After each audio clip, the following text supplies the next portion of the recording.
industry. But we also have to be realistic that taxpayers can't forever subsidise pollution and emissions. We've got to also be realistic about the potential damage to our exports if we cannot tell a compelling story about our environmental performance. We need to show the world how good our products are and how good the environment is in which we grow them.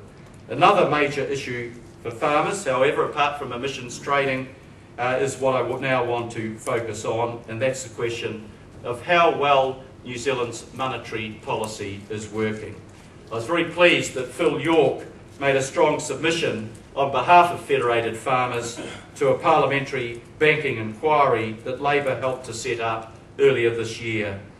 As he pointed out, total bank lending to agriculture is around $45 billion. That means that for every 1% change in interest rates, it's worth about $450 million to the farmer's bottom line. The inquiry concluded about 0.5% interest rate reduction was inappropriately held back by banks from farmers during the worst stage of the recession. So it called for action on bank supervision, action to level the playing field, and for action on monetary policy.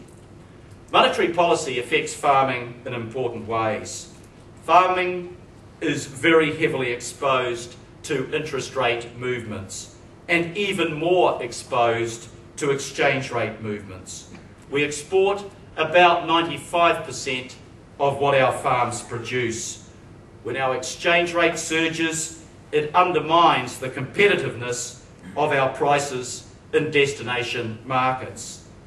Conversely, when it falls, the price of inputs like fuel can soar unexpectedly. Obviously, the ideal is a stable and competitive exchange rate. But our Reserve Bank targets are not well designed to produce a stable and competitive exchange rate, nor to keep interest rates as low as possible. In fact, it often operates the other way around. When there's a surge in domestic demand, the policy response is to increase interest rates. Ironically, higher interest rates attract even more inflows of foreign capital, which then gets lent out and sometimes causes even stronger domestic demand, being self-defeating. So New Zealand's overseas debt increases inexorably, while monetary policy punishes our most productive businesses and first home buyers, just about the two sectors that we would least want to affect. As the parliamentary inquiry into monetary policy showed, the current official cash rate punishes the tradable sector for inflation created in the non-tradable sector. Interest rates are quick to go up when inflation rises. The official cash rate skews investment away from the productive areas of the economy. It's no coincidence that it's been 40 years since New Zealand earned as much as it spent overseas.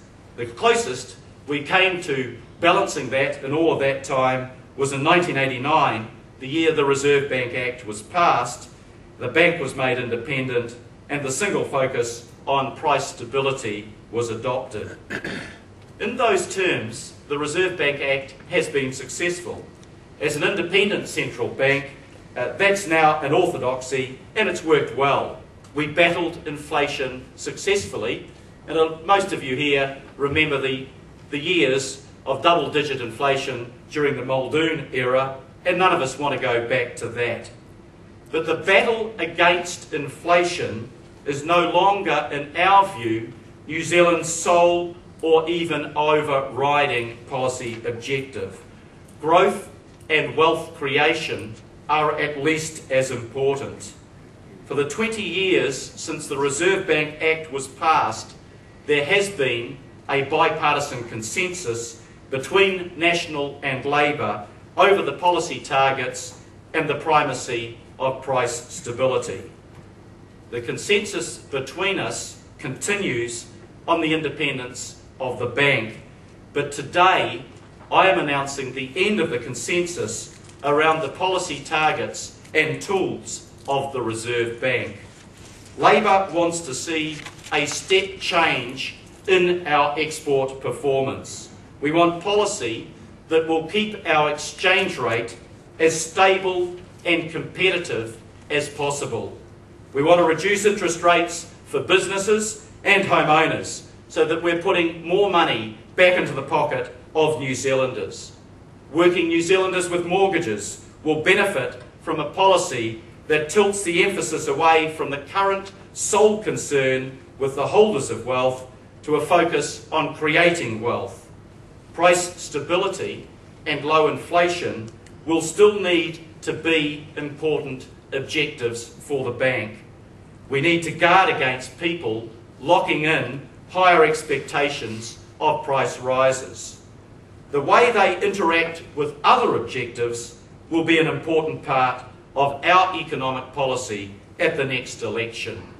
The Reserve Bank Governor told the Parliamentary Committee last week that the bank is already looking to use new capital adequacy tools under the Basel II agreement to provide for counter-cyclical support to the official cash rate. The bank itself now is asking questions that you have been asking for some time. Labor believes that they are vital questions and New Zealand needs new answers. We will be studying the options closely. There are a large number of commentators, I believe, who have useful contributions to make on this issue. As the New Zealand Manufacturers and Exporters Association said this week, New Zealand needs a policy framework that underpins and supports export growth. The system we have causes widespread damage to the tradable sector. This is an important area for farmers and for the performance of our economy overall. I welcome the contribution that Federated Farmers made to the multi-party parliamentary inquiry on banking, and I hope that we'll be able to work with you as we develop a new monetary policy more suitable for the challenges and the times that we live in. I started off by saying that I hope the appearance of Federated Farmers at Labor's conference this year was the beginning of a strong and constructive relationship between us. We have differences, but we have a lot of common areas to cooperate on. And I hope that as we go forward, we can, Don, continue to work constructively together. Thank you very much for your time and my ability to address you today.